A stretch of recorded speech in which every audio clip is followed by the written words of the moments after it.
Shalom, selamat pagi. Renungan pagi Sabda Bina Umat, Minggu 18 September 2022. Firman Tuhan pagi ini terambil dari 1 Korintus 3 ayat 10 sampai 23. Demikian firman Tuhan. Dasar dan bangunan.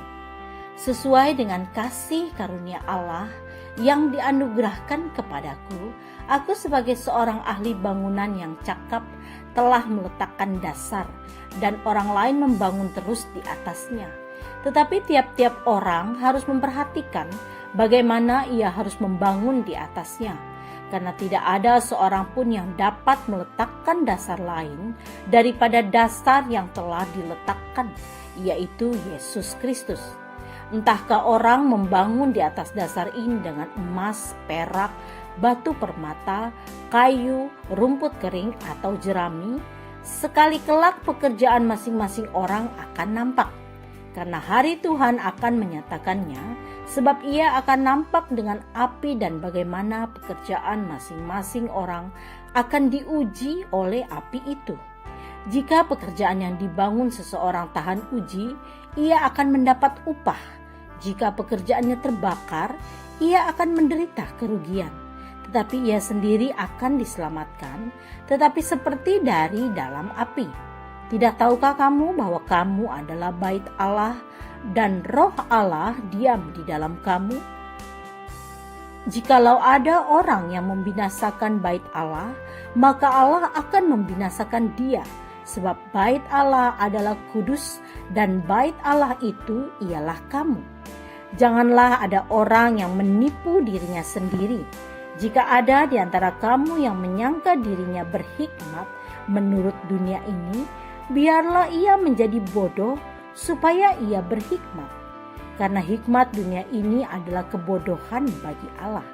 Sebab ada tertulis, ia yang menangkap orang berhikmat dalam kecerdikannya. Dan di tempat lain, Tuhan mengetahui rancangan-rancangan orang berhikmat, sesungguhnya semuanya sia-sia belaka. Karena itu janganlah ada orang yang memegahkan dirinya atas manusia, sebab segala sesuatu adalah milikmu, baik Paulus, Apolos maupun Kefas, baik dunia, hidup maupun mati, baik waktu sekarang maupun waktu yang akan datang. Semuanya kamu punya, tetapi kamu adalah milik Kristus, dan Kristus adalah milik Allah. Demikian firman Tuhan. Renungan pagi ini bertema membangun tubuh Kristus. Pembangunan adalah salah satu pekerjaan yang menuntut kejujuran dan ketekunan. Dana yang besar sering membuat orang tergoda untuk korupsi. Salah satu bentuk korupsi yang sering ditemukan dalam pembangunan adalah manipulasi jumlah material yang digunakan, mulai dari jumlah semen yang dikurangi sampai penggantian material yang harusnya menggunakan barang baru dengan barang bekas.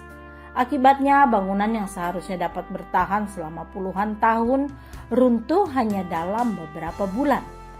Dalam suratnya kepada jemaat di Korintus, Paulus menjelaskan tentang pekerjaannya yang meletakkan fondasi berjemaat di Korintus. Fondasi ini adalah Yesus Kristus, dan jemaat di Korintus memiliki tanggung jawab untuk melanjutkan pembangunan di atasnya.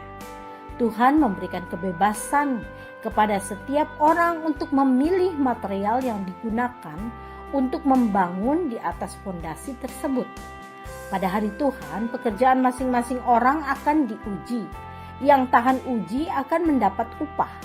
Yang tidak tahan uji tetap selamat, tetapi akan mendapat kerugian. Melalui pembacaan ini kita diingatkan bahwa setiap orang diberikan kesempatan untuk membangun tubuh Kristus.